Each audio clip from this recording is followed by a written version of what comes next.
Հնագույն այս բնակավայրը բազմիցս ենթարկվել է օտար ասպատակությունների, մեծապես տուժել հզոր երկրաշարժերից, բայց այդուհանդերձ պահպանել է պատմահնագիտական հետաքրքիր ժառանգություն, որն անշուշտ հիշատակման արժանի է։ Բաց երկնքի տակ Արագածոտնի Արենի գյուղատեղին է։ Հայաստանի Արագածոտնի մարզի մարզկենտրոն աշտարակից 6 կիլոմետր հյուսիս-արևելյան ուղղությամբ է գտնվում Կարպի գյուղը, որից էլ մոտավորապես 2 կիլոմետր դեպի արևմուտք բարձունքի վրա պահպանվել են Արենի գյուղատեղիի ավերակները։ Տարածքն ունեցել է նաև հին կարբի, նարինջ անվանումները։ Արենին բավականին ընդարձակ մեծ տարածություն է զբաղեցրել, այդ մասին նույնիսկ գրել է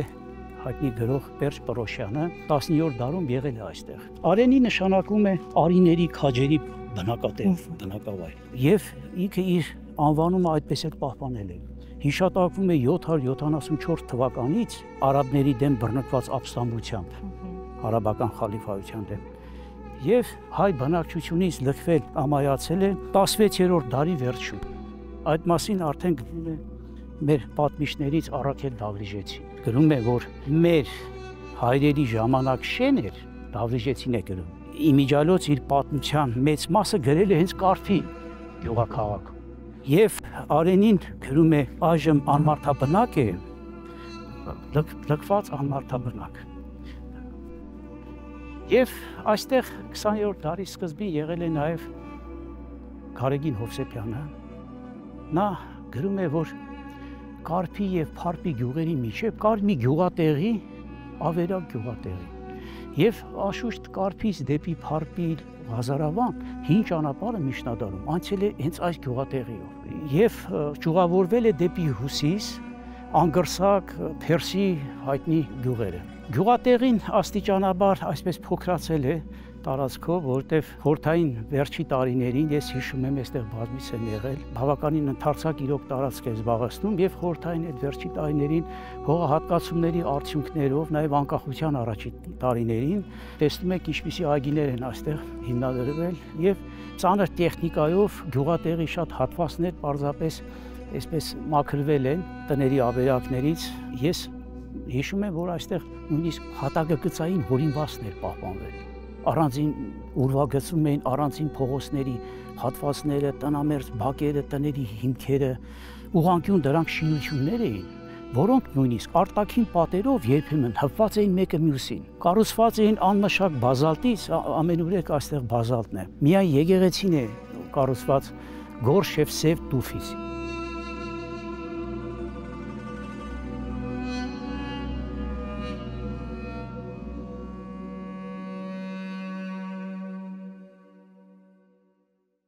Առաջի անգամ հիշատակվում է 774-775 թվականի արաբական խալիֆայության դեմ բռնկված ապստամբությամբ։ Այդ ապստամբությունը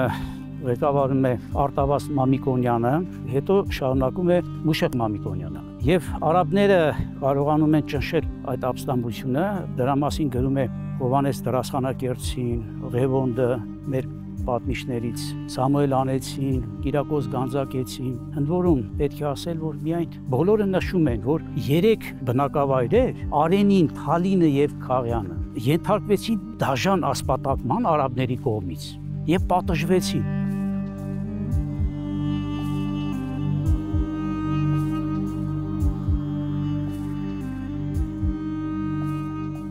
Արենի գյուղատեղին ունի 2 եկեղեցի։ Բազիլիկան է, Երանա բազիլիկան, կառուցված 4-5-րդ դարերին եւ զարգացած միջնադարում կառուցված այս եկեղեցին, որի հիմքերն են պահպանվել, մենք տեսնում ենք հարավային ավանդատան մի հատվածը։ Ահա շարվածքը երևում է, բավականին սրբատաշ քարեր կան, ներս ընկած, անշուշտ այս եկեղեցու քարերն են։ Այստեղ մի վաղ շրջանի խաչքար է, խաչքարի բեկոր է, մի հարավային ստորին մասը ջարդված է եւ ընթացքում շատ կան տարածքում սփռված բազմաթիվ քարեր 5-ից 7-րդ դարի քառակող կոթող է։ Շատ հետաքրքիր պատկերախանդակներով։ Ահա եկեղեցու արտաքին պատը երևում է այս հատվածից։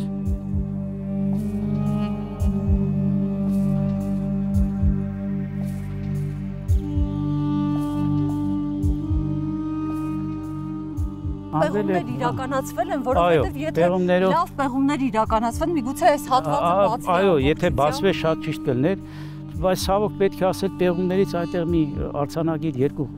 քարեր կան, հիմա գնանք տեսնենք։ Տնանք։ Շատ հոյակապ քարակով կոթող է 5-ից 7-րդ դարերի, ափսոս ճիշտ չի դրվել, որի պատճառով չակլե ջարդվել է։ Ջարդվել է, այո։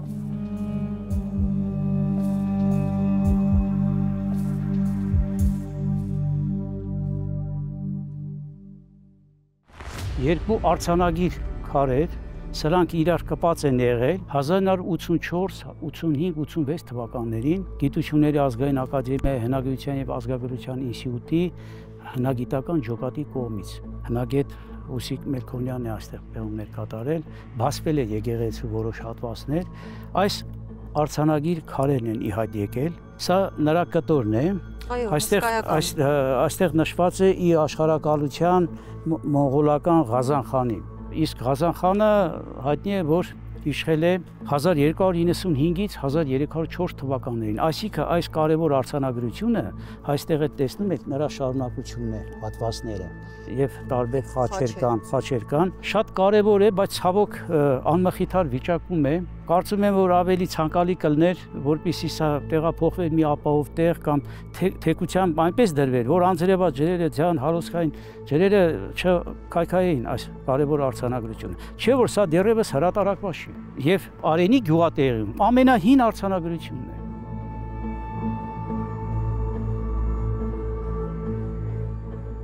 Եկեղեցին բազիլիկ եռանավ եկեղեցի է կառուցված 4-ից 5-րդ դարերում, ճարտարապետները այդպես են ընդունում, որը մեջտեղից տեսնում եք վերափոխումներ ենթարկվել արդեն ուշ միջնադարում։ Մուտքը հարավից է, մեծ կամարակալ քարը տեսնում եք, նրա կենտրոնում հավասարաթև խաչն է,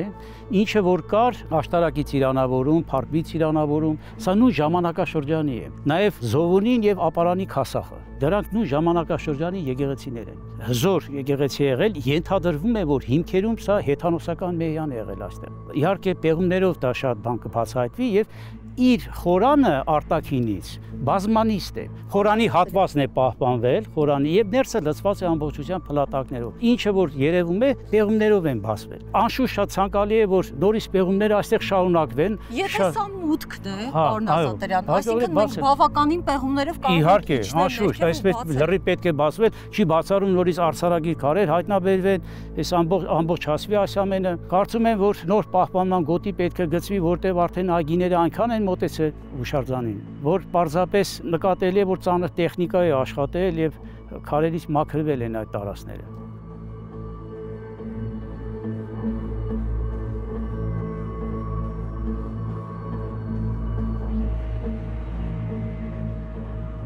Պարոն Ասատրյան, բնակավայրի հիշատակությունները, հա, ես որքան փորձեցի շատ տեղեկատվություն ստանալ, քիչ է տեղեկատվությունը այս բնակավայրի մասին։ Այս բնակավայրի այգիները շատ հայտնի են եղել։ Պատկերացրեք, հիշատակվում են նույնիսկ անուններով, այնքան հայտնի այգիներ են ունեցել։ Առաջինը դա հիշատակվում է Մարմաշենում, վանքում, Վահրամ Պալավոնին, մեր սպարապետը 1029 թվականի արձանագրությունում Կարփի դաշտի այգի։ Իսկ այս հատվածները ընդունված է համարել Կարփի դաշտ։ Բոլոր այգիները նշվում են Կարփին է միայն այդ արձանագրությունում, նշվում դաշտի այգի։ Եվ 13-րդ դարում հիշատակում է Հովանավանքում կաթողիկե եկեղեցու հարավային պատի արձանագրությունում, որ Աղբայրոս երեցը Արենի գյուղից, այս գյուղից նվիրում է Հովանավանքին Խարբելանց այգին, որը նույնպես եղել է այս հատվածներում։ Հաջորդ անգամ հիշատակվում է Ուշի Սուրբ Սարգիս վանքը, այստեղից երևում է Ուշի Սուրբ Սարգիս վանքը, արձանագրությունում 1329 թվականին։ Նշվում է, որ ես հորով երեցս, իմ Աբրահամի որդի, իմ ամուսնու, այսինքն տիկնոջ հետ, Ուլու խաթունի հետ, միաբանեցի Սուրբ Զորավարի ուխտին, նկատի ունի Սուրբ Սարգիս Զորավարին, Ուշի, եւ նվիրեցի Հազարմանի այգին, որը Արենի գյուղի Արվի մերձակա հողն էր, նորք դրած, նորք, այսինքն նոր տնկած այգի էր դա։ Արենին բարգավաճ բնակավայր է եղել, արդեն խոսում այս մասին, որ այգիներն նույնիսկ անուններ են ունեցել։ անչափ կարևոր է։ Հետագայում իհարկե հիշատակվում է 1574 թվականին պարսկական կալվածագրերից մեկում։ Նշվում է, որ Կարփի լավագույն քրիստոնյա, այդպես է նշված, Կարապետի, տանուտեր Կարապետի որդի Միրզաջանը գնում է Հովանավանքի 6 դանք մուլքը իր ամբողջ տարածքով եւ նվիրում Հովանավանքին։ Հետագայում հիշատակում է Արաքել Դավրիժեցին։ 17-րդ դարի մեր պատմիչների շատ եւ հայտնի է, որ իր պատմությունը ինքը գրել է 1650-ական թվականներին եւ մեծ մասը գրել է այս Կարփիում։ Դավրիժեցին 1650-ականներին գրելով պատմություն ասում է Արենին մեր հայրերի օրոք շեն էր, այժմ լքված եւ անշքացած է։ Իսկ Դավրիժեցին, ինչպես գիտենք, ծնվել է 1590-ական թվականներին, առավել հավաստի է 1595 թվականը։ Մահացել է 1670 թվականին, ընդ որում հետաքրքիր է, որ Դավրիժեցին մեր պատմիչներից միակն է, որի կենդանության օրոք իր պատմությունը լույս է տեսել, տպագրվել է Ամստերդամում ոսկան երևանցու կողմից, որը ուշի Սուրբ Սարգիս վանքից տեղափոխվել էր Ամստերդամ եւ 1669 թվականին Ամստերդամում տպվում է Դավրիժեցու պատմությունը։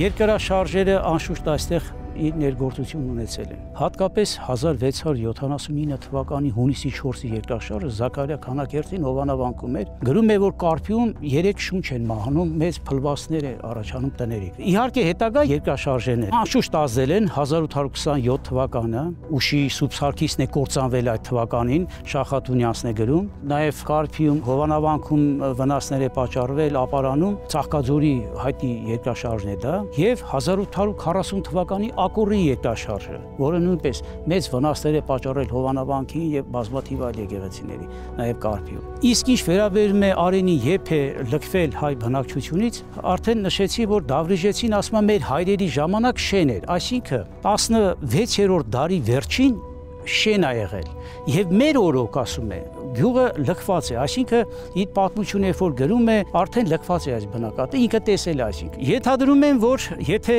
Շահաբասի գաղթից լքված լիներ, Դավրիժեցին, քանի որ մանրամասը գրում է, նա նկարագրել գրեր, որ մի տողով կգրեր, որ Շահաբասն է այստեղի բնակիչներին գաղթեցել, բայց քանի որ Պարսկաստանում կային մեծահարուստ կարփեցիներ, նրանք մեծ ազդեցություն են գործել հավանաբար եւ Կարփից այդքան գաղթ տեղի չունեցել, իմ կարծիքով։ Բայց ինչից է դատարկվել այս գյուղատեղին։ Մենք երբ որ պատմական տարեգրությունը նայում ենք, 1584 թվականին Արարատյան դաշտ են ներխուժում թուրքական Ֆարադ Փաշայի զորքերը եւ Բարսեղ վարագեցին մեր ժամանակագիրներից մանրամասը նկարագրում է, թե ինչ ավերածություններ, գերեվարություններ են կատարել այստեղ եւ ենթադրում են, որ 1584-85 թվականներին է լքվել այս գյուղատեղին։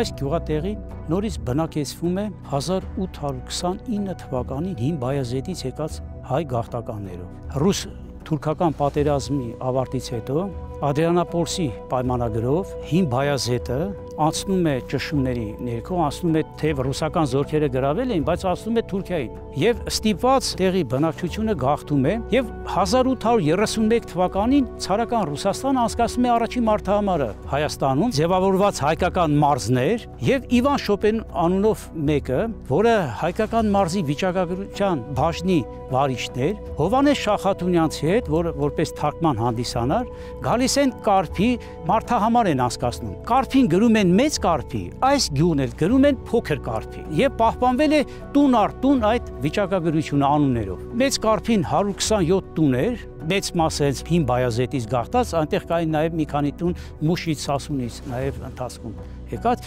եւ Շոպենը գրում է, որ փոքր Կարփին հենց սրա մասին է խոսքը։ Մինչեւ հիմա էլ կարփեցիները այստեղ ասում են Հին Կարփի, փոքր Կարփի։ Գրում է 1831 թվականին 8 տուն բնակչություն 45 շնչով, ամբողջ ovին հայ անուններով կա եւ 24 արական, 21 իքական բնակչությամբ։ Մի տարի հետո արխիվային տեղեկություններով արդեն 13 տուն են այստեղ փոքր Կարփիում։ Նաև 1840 թվականին 40 թվականի ցարական Ռուսաստանի հերթական մարտահամարում արդեն նշվում է այստեղ 14 տուն, հայ բնակչություն, գյուղի տանուտերն էլ Կիրակոս Միրզոյանն էր։ Արդեն 2 տարի հետո 1842 թվականին գյուղը ամբողջությամբ լքվում է, այս գյուղացիները տեղափոխվում են արխիվային վավերագրերում կա, տեղափոխվում են Ապարանի տարածաշրջանի Չկնաղ գյուղը։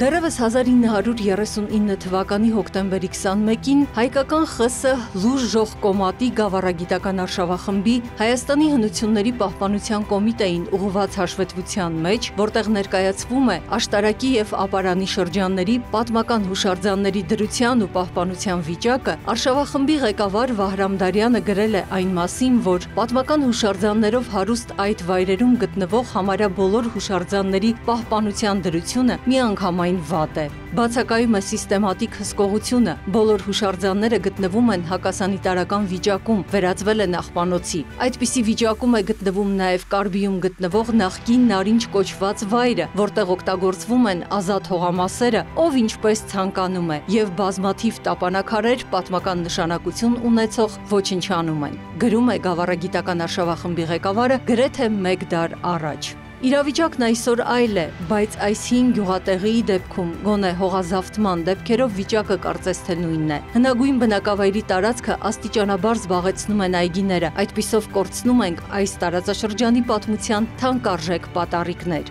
Իսկ բնակավայրը ճանաչելի դարձնելու դեպքում այն էլ հնագույն եկեղեցու տապանակարերի արժեքավոր արձանագրության ամբողջությամբ անշուշտ կդառնա եւս մեկ հիշարժան պատմամշակութային վայր, հուշարձան, որն ունի իր ուրույն պատմությունը։ Բաց երկնքի տակ հին Կարբի կամ Արենի գյուղատեղիներ։